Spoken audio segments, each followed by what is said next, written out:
cohésion et fraternité. Michel Barnier veut en faire les maîtres mots de son gouvernement avant même que ses 39 ministres ne se rencontrent. Mais cet exécutif hétérogène qui associe 10 républicains et 19 macronistes pourra-t-il surmonter ces divergences ? Aura-t-il d'ailleurs le soutien du camp présidentiel ? Rien n'est moins sûr. Nombre de parlementaires Renaissance oscillent entre méfiance et défiance. Jacques Serret, l'ancien Premier ministre, assume cette stratégie.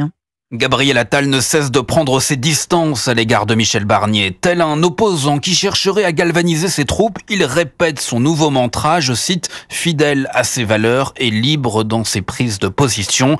L'ancien Premier ministre va même jusqu'à expliquer ses exigences à l'égard de son successeur. Je lui demanderai d'affirmer clairement qu'il n'y aura pas de retour en arrière sur la PMA, le droit à l'IVG et les droits LGBT, martèle-t-il, comme s'il avait des doutes, comme s'il ne faisait pas confiance à Michel Barnier. Le nouvel hôte de Matignon lui a donc répondu dès hier soir au JT de France 2. S'agissant des grandes lois de liberté, des grandes lois de progrès social ou sociétal, je parle évidemment de la loi de Simone Veil, qu'il s'agisse du mariage pour tous ou de la PMA dans les dernières dispositions de 2021, elles seront intégralement préservées. Il n'y a aucune ambiguïté. Sur ce point, Gabriel Attal peut être rassuré, mais pas de quoi l'emballer pour autant. Le député des Hauts-de-Seine a déjà fait savoir qu'il regrettait l'absence de personnalité issue de la gauche républicaine.